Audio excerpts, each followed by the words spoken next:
नमस्कार प्यारे दोस्तों, स्वागत है आपका एक बार फिर से हमारे चैनल में, जहां हम लेकर आते हैं भारतीय संस्कृति की अनसुनी और दिव्य कथाएं।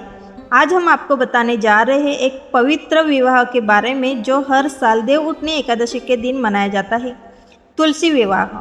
लेकिन क्या आपने कभी सोचा है कि आखिर तुलसी माता का विवाह भगवान विष्णु के साथ क्यों हुआ था? क्या थी उसके पीछे की अद्भुत कथा? तो आइए जानते हैं एक ऐसी कहानी जो सिर्फ कथा नहीं है बल्कि श्रद्धा, प्रेम और भक्ति का प्रतीक भी है। बहुत समय पहले पाताल लोक में एक अत्याचारी असुर राजा हुआ था। उसका नाम था जलंधर। वह बहुत ही शक्तिशाली, बलशाली और अहंकारी था। उसकी पत्नी थी वृंदा, एक अत्यंत सुंदर पतिव्रता और भगवान विष्णु के परम भक्त। वृंदा की भक्ति इतनी गहरी थी कि उसके तप और सतीत्व के कारण स्वयं देवता भी जलंधर को हरा नहीं पा रहे थे। यह देखकर सभी देवता भयभीत हो उठे और तब उन्होंने भगवान विष्णु से प्रार्थना की, हे प्रभु, कृपा करके जलंधर का अंत कीजिए, नहीं तो संसार में अधर्म बढ़ जाएगा और पूरा संसार अधर्म में डूब जाएगा। भगवान विष्णु ने एक योजना बनाई। उन्होंने जलंधर का रूप धारण किया और वृंदा के सामने उपस्थित हो गए। वृंदा, जो सती और भक्त थी, अपने पति के रूप में भगवान को पहचान नहीं पाई और जैसे ही उसने अपने पतिव्रता का व्रत तोड़ा, उसी क्षण जलंधर की शक्ति समाप्त हो गई और तब देवताओं ने उसका वध कर लिया। जब वृंदा को यह सत्य का पता चला तो वह व्याकुल हो उठी और रोते हुए बोली, हे विष्णु, आपने मेरे पतिव्रत धर्म को भंग किया है, इसलिए मैं आपको श्राप देती हूँ, आप पत्थर बन जाएंगे। भगवान विष्णु ने उस श्राप को सहर्ष स्वीकार कर लिया।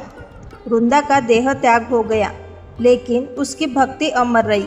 भगवान विष्णु बोले, हे वत्स, तू अब तुलसी के रूप में इस पृथ्वी पर जन्म लेगी और तेरे बिना मेरा कोई पूजन पूर्ण नहीं होगा। वृंदा ने पृथ्वी पर तुलसी पौधे के रूप में जन्म लिया। तब भगवान विष्णु ने शालिग्राम रूप धारण किया था और देवउठनी एकादशी के दिन तुलसी और भगवान विष्णु यानी शालिग्राम का विवाह संपन्न हुआ। देवता, गंधर्व, ऋषि मुनि सभी इस दिव्य विवाह में उपस्थित हुए। आकाश में एक पुष्प वर्षा होने लगी और तब से हर वर्ष देवउठनी एकादशी के दिन तुलसी विवाह मनाया जाता है।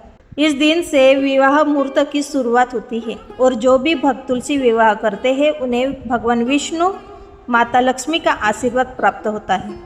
तुलसी विवाह केवल एक पूजा नहीं है बल्कि हमारे जीवन में शुद्धता, प्रेम और समर्पण का प्रतीक है। कहते हैं तुलसी और शालिग्राम का विवाह कराने से घर में सौभाग्य, धन और सुख शांति का वास होता है।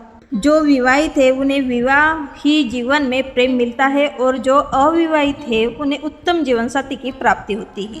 तो दोस्तों, जब भी आप तुलसी विवाह करें, भावना करें कि यह केवल एक अनुष्ठान नहीं है बल्कि आत्मा और परमात्मा का एक मिलन का उत्सव है। तुलसी माँ और भगवान विष्णु की यह कथा हमें सिखाती है कि सच्ची भक्ति कभी व्यर्थ नहीं जाती, जो रूप बदल कर भी फल देती है।